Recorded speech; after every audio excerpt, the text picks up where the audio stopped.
31 दिसंबर 2025 की रात, new year से जस्ट पहले वाली शाम, अमेरिका के मैरीलैंड स्टेट के इस अपार्टमेंट से करीब 48 घंटे बाद एक मिसिंग पर्सन की रिपोर्ट लिखवाई जाती है, जो असल में एक कहानी का हिस्सा था। और इस पूरे कहानी की शुरुआत होती है मात्र एक फोन कॉल से। 2 जनवरी 2026 हार्वर्ड काउंटी पुलिस को एक कॉल आता है। कॉल करने वाला 26 साल का अर्जुन शर्मा। वो पुलिस को बताता है कि मेरी फ्रेंड निकिता गोदीशाला मिसिंग है। लास्ट टाइम मैंने उसे 31 दिसंबर को अपार्टमेंट में देखा था। एक नॉर्मल मिसिंग कंप्लेन थी, पर सिर्फ ऊपरी सतह पर। पुलिस अपना रूटीन प्रोसेस को फॉलो करती है, छानबीन शुरू करती है, फ्रेंड्स और फैमिली से बातें की जाती है, और तब एक ऐसी डिटेल सामने आती है जो इस केस को पूरी तरीके से पलट कर रख देती है। 2 जनवरी 2026 को अर्जुन शर्मा अमेरिका छोड़ चुका होता है। पुलिस जिस वक्त निकिता को ढूंढने में लगी होती है, जिस वक्त पर पोस्टर्स, कॉल्स, क्वेश्चन चल रहे होते हैं, उसी वक्त कंप्लेंट फाइल करने वाला इंसान इंटरनेशनल फ्लाइट पकड़ चुका होता है। They also learned at that time that he had fled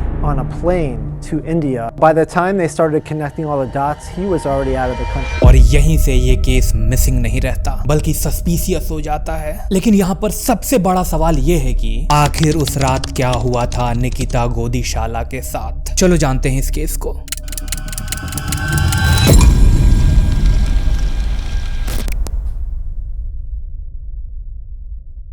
3 जनवरी 2026 को हार्वर्ड काउंटी पुलिस एक सर्च वारंट इशू करती है। Location twin reverse road, Maryland. Arjun Sharma का अपार्टमेंट। दरवाजा खोला जाता है और अंदर जो मिलता है वो किसी भी पेरेंट्स के लिए वर्स्ट नाइटमेयर है। उस अपार्टमेंट के अंदर से निकिता गोदीशाला की डेड बॉडी मिलती है। शरीर पर कई जगह किसी तेज धार हथियार से वार किया गया था। So on January 3rd, officers executed a search warrant at his apartment, and that's where they found his ex-girlfriend deceased with multiple stab wounds. और उसी अपार्टमेंट के अंदर उसी जगह लास्ट टाइम उसे जिंदा देखा गया था। पुलिस का मानना है कि निकिता की मौत 31 दिसंबर की शाम 7 बजे के आसपास हो चुकी थी। इसका मतलब निकिता लगभग 2-2.5 दिनों से उसी अपार्टमेंट में मरी हुई पड़ी थी। Investigators allege that she was killed shortly after 7 p.m.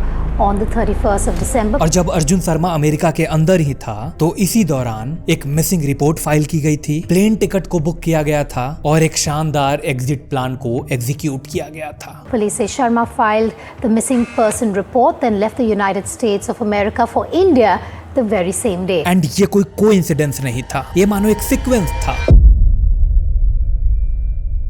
चलो अब पहले ये समझते हैं कि कौन थी निकिता गोदीशाला। लोग, इस पूरे कहानी को सिर्फ क्राइम के एंगल से देखना आसान है, पर पहले ये समझना जरूरी है कि निकिता गोदीशाला कौन थी। 27 साल की निकिता तेलंगाना में पैदा हुई थी। वो एक इंडिपेंडेंट और करियर फोकस्ड लड़की थी। साल 2021 में इंडिया से अमेरिका तक का सफर उसने अकेले ही तय किया। फार्मेसी बैकग्राउंड के बाद उसने university of Maryland Baltimore county से हेल्थ एंड आईटी में मास्टर्स की। सिर्फ पढ़ाई में ही नहीं, प्रोफेशनली भी वो काफी स्ट्रांग थी। और मैरीलैंड में एक हेल्थ केयर कंपनी वेदा हेल्थ में डेटा एंड स्ट्रेटजी एनालिस्ट के रूप में वो काम करती थी। और इस कंपनी को उसने फरवरी 2025 में ही ज्वाइन किया था। अभी ढंग से 1 साल भी पूरे नहीं हुए थे ज्वाइन किए हुए, और उस 1 साल के अंदर ही उसने कंपनी का ऑल इन अवार्ड भी जीत ली थी। एक यंग, इंडिपेंडेंट, करियर फोकस्ड लड़की जिसे काम के साथ साथ घूमना भी पसंद था, मौज मस्ती भी पसंद थी, और इन सब के साथ वो अपनी जिंदगी भी बिल्ड कर रही थी। और अमेरिका जैसे पराये देश में उसके लिए अर्जुन शर्मा एक नोन फेस था। लेकिन सवाल ये था कि अर्जुन उसका था कौन, फ्रेंड, फ्लैटमेट या कुछ और।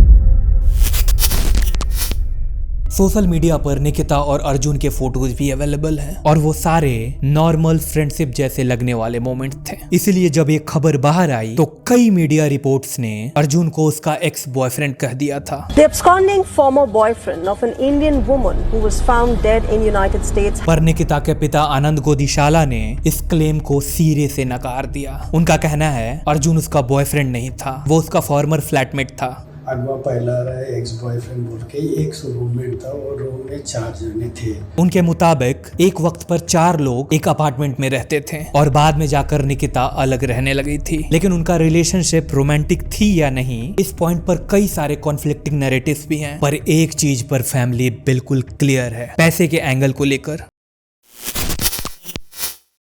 फैमिली का एलिगेशन सिंपल है पर काफी सीरियस है। उनके मुताबिक अर्जुन शर्मा बार बार निकिता गोदीशाला से पैसे मांग रहा था। फैमिली वालों ने यह भी आरोप लगाया कि निकिता के बैंक अकाउंट से कुछ अनऑथराइज्ड ट्रांजैक्शन भी हुए थे और फैमिली मेंबर से भी पैसे लिए गए थे और इन सब का टोटल अमाउंट लगभग $4,500 US बताया गया है, जिसमें से कुछ पैसा वापस आ गया और कुछ पेंडिंग रहा। फैमिली वालों का कहना है कि दिसंबर के आखिरी दिनों में जब निकिता ने अपना पैसा वापस मांगा तो अर्जुन ने उसे अपना अपार्टमेंट बुलाया और फिर सब कुछ खत्म हो गया एक पल में। कर्जा करा करते अपने बच्ची से भी पैसे पूछा, उसको पता चला तो पैसे दे तो बोल के फोन करो तो आके बोला कि ऐसा तो पुलिस ऑफिशियली अभी किसी पर्टिकुलर मोटिव के बारे में कंफर्म नहीं किया है इस केस को रिकॉर्ड करने वक्त तक। But really, we don't know what his motive is. We don't know why he reported it when he did, and that's all still part of the investigation. पर पिता का मानना है कि निकिता को चुप करने के लिए मारा गया था।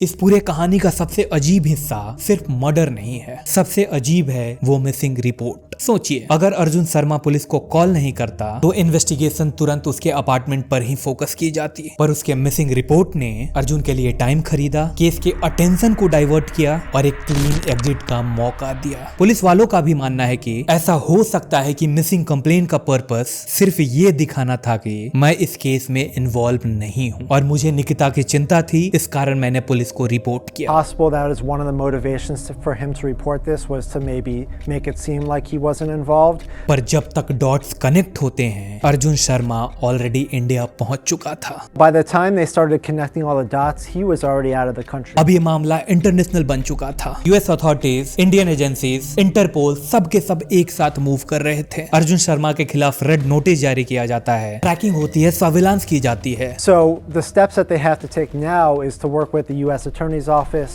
and work with law enforcement, the FBI here, who's working with Interpol to get what is known as a red notice, which is essentially an international arrest warrant. और फिर तमिलनाडु से अर्जुन शर्मा को अरेस्ट किया जाता है। पर यहाँ पर एक सवाल अभी भी हवा में लटक रहा था और सोचने पर मजबूर भी कर रहा था कि अगर पैसे का डिस्प्यूट ही वजह था तो इसमें इतना ब्रूटल वायलेंट होने की क्या जरूरत थी? ये कुछ ज्यादा नहीं कर दिया अर्जुन ने? अगर ये फैक्टर है और उसने ही क्राइम किया है तो, और क्या उन दोनों का रिलेशन सिर्फ फ्लैटमेट तक ही लिमिटेड थी या उसके आगे भी कुछ था इन दोनों के बीच? वेल, इस चीज को आगे समझने की कोशिश करते हैं। आप सब्सक्राइब कर लो।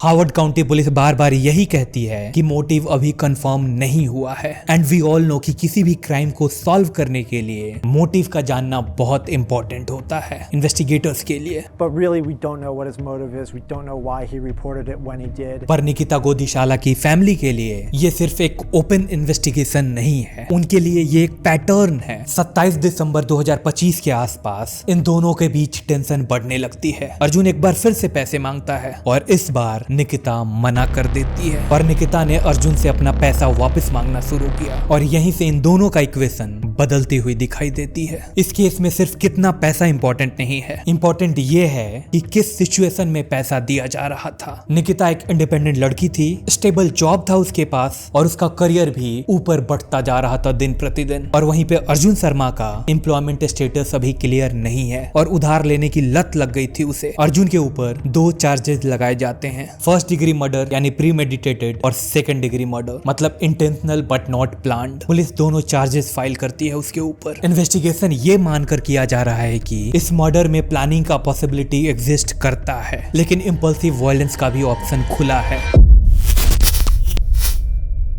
लुक, अर्जुन शर्मा इंडिया में कस्टडी में था पर क्राइम सीन अमेरिका के मैरीलैंड में था और इन सब के बीच में खड़े थे international laws, extradition treaties, diplomatic procedures और एक परिवार जो सिर्फ अपनी बेटी का बॉडी वापस चाहती थी और साथ में इंसाफ भी। लुक, इस केस में हर सवाल का जवाब अभी नहीं आया है। वेल, आपको क्या लगता है, अर्जुन ने ही क्राइम को कमिट किया है या ये फिर पूरा मामला ही कुछ और है? एंड क्या वे दोनों सिर्फ फ्लैटमेट्स ही थे या कुछ और? कमेंट में बताओ एंड प्लीज सब्सक्राइब।